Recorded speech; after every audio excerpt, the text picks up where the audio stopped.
adik-adik. Assalamualaikum warahmatullahi wabarakatuh. Apa kabar adik-adik semua? Semoga adik-adik semua dalam keadaan sehat walafiat dan dalam lindungan Allah Subhanahu wa taala. Perkenalkan, nama kakak Wuli Husnasari Putri. Di video kali ini, kakak akan menjelaskan atau memberikan informasi kepada adik-adik semua mengenai materi globe. Sebelum ke materi yang lebih lanjut, kakak ingin bertanya dulu kepada adik-adik semua. Apa itu globe? Menurut adik-adik, globe itu apakah berbentuk atau tidak? Jika berbentuk, seperti apakah globe itu? Apakah bulat, segitiga, atau persegi? Globe berasal dari bahasa Latin yaitu globus yang artinya bola atau bulatan. Sedangkan menurut istilah, globe merupakan gambaran permukaan bumi atau topografi benua-benua, negara-negara, dan batasnya pada sebuah tiruan bola bumi. Nah, jadi globe itu berbentuk bulat, seperti halnya bentuk bumi yang sesungguhnya. Kenapa disebut seperti bumi yang sesungguhnya? Karena mendekati bumi yang sesungguhnya, globe memiliki skala dan konstan yang baik dan benar pada seluruh globe. Globe juga memberikan gambaran yang nyata seperti halnya bola bumi, seperti bentuknya, ukuran tanah, dan area air, serta menentukan jarak. Globe berfungsi sebagai menunjukkan bola bumi yang sesungguhnya, menirukan rotasi bumi, menunjukkan garis bujur dan garis lintang, dan memberikan informasi mengenai geografis pada globe. Pada fungsi globe, bahwa globe itu menunjukkan garis lintang dan garis bujurnya. Selain itu juga berfungsi sebagai mencari informasi tentang letak geografis pada globe. Nah, dari fungsi kedua tersebut masing-masing memiliki tujuannya, yaitu tujuan dari menunjukkan garis lintang dan garis bujurnya diantaranya yakni menentukan lokasi yang telah diketahui garis lintang dan garis bujurnya. Yang kedua, mengetahui keadaan iklim suatu daerah yang telah diketahui oleh letak lintangnya. Dan yang ketiga, mencari perbedaan waktu antara satu tempat dan tempat yang lainnya. Sedangkan tujuan dari mencari informasi letak geografis yaitu untuk menunjukkan lokasi dan tempat yang telah diketahui melalui garis lintang dan garis bujur, untuk mengetahui perbedaan iklim pada suatu daerah, untuk mengetahui perbedaan waktu suatu daerah melalui garis bujur, dan untuk mengetahui gambaran mengenal terbit dan tenggelamnya matahari.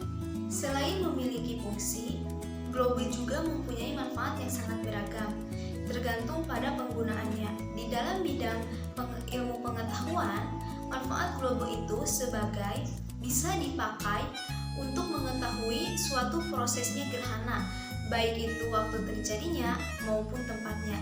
Yang kedua, untuk mengetahui proses perubahan musim berdasarkan pada perubahan posisi semu matahari terhadap bumi. Yang ketiga, untuk mengetahui pembagian iklim bumi dengan berdasarkan garis lintangnya. Yang keempat, untuk menghitung pembagian waktu di bumi dengan berdasarkan garis bujurnya. Yang kelima, untuk membandingkan luas daratan dengan luas lautan di permukaan bumi. Yang keenam, sebagai media peraga bentuk bumi dan rotasinya. Yang ketujuh, untuk menentukan jenis proyeksi untuk pemetaan tempat tertentu. Dan yang terakhir, untuk mengetahui besarnya skala nominal tentang jarak, bentuk, dan luas di permukaan bumi. Adapun kelebihan dan kelemahan globe. Kelebihan pada globe yaitu bentuk dari globe menyerupai sebuah bentuk bumi yang sebenarnya atau bentuknya sesuai dengan yang aslinya. Yang kedua, letak astronomis dan geografis pada globe mudah untuk dipelajari karena mengikuti bentuk buminya. Yang ketiga, gambar daratan dan lautannya pada globe bisa terlihat persebarannya sesuai dengan kenyataannya atau sebenarnya. Yang keempat, pembagian iklim matahari bisa lebih mudah untuk dipelajari dengan memakai globe. Dan yang terakhir, globe bisa menirukan gerakan rotasi bumi dan posisi bumi terhadap ekliptika. Sedangkan kekurangan globe yaitu ada dua. Yang pertama, pada skala globenya terlalu kecil sehingga sebuah informasinya tidak lengkap atau sifatnya masih umum.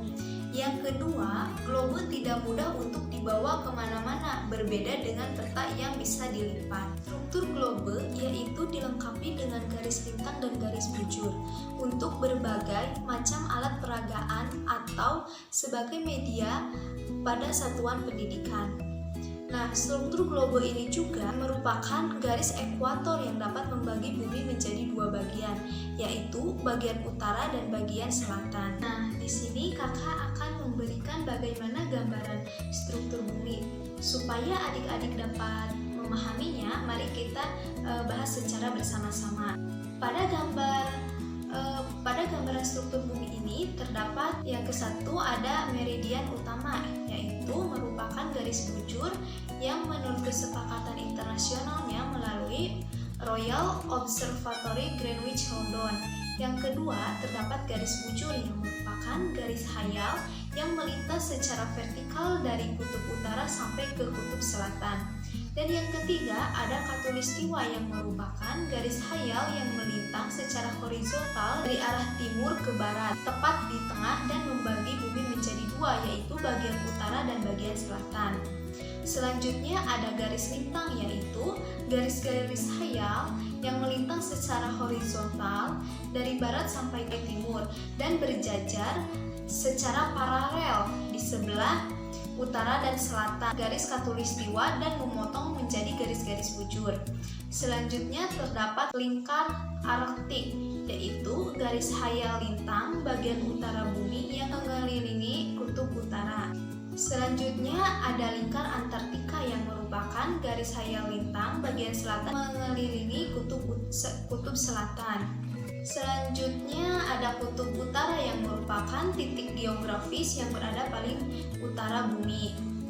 Yang terakhir ada bagian selatan yang merupakan titik geografis yang berada paling selatan bagian bumi. Adik-adik semua tahu nggak bagaimana cara penggunaan globe? Ada yang tahu? Mari kita bahas secara bersama-sama. Cara penggunaan globe yang baik yaitu 1. Pegang gagangnya dengan kuat dan mantap dengan tangan kiri. Yang kedua, diangkat bahu kiri, kalau berat diletakkan di atas meja saja. Yang ketiga, letakkan posisi globe yang benar antara 0 derajat sampai dengan 180 derajat. Cara yang keempat yaitu diputar dengan cara satu jari atau oleh jari telunjuk. Yang terakhir diputar dengan cara perlahan-lahan atau pelan-pelan. Sekian materi yang dapat kakak sampaikan. Semoga materinya dapat bermanfaat bagi adik-adik semua. Mohon maaf bila banyak kesalahan dan kekurangan.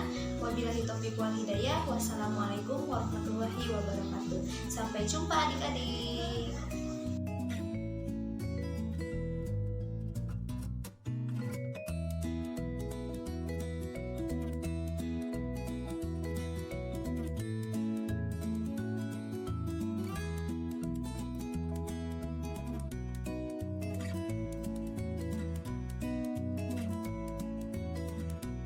Jangan lupa like, komen, dan subscribe ya.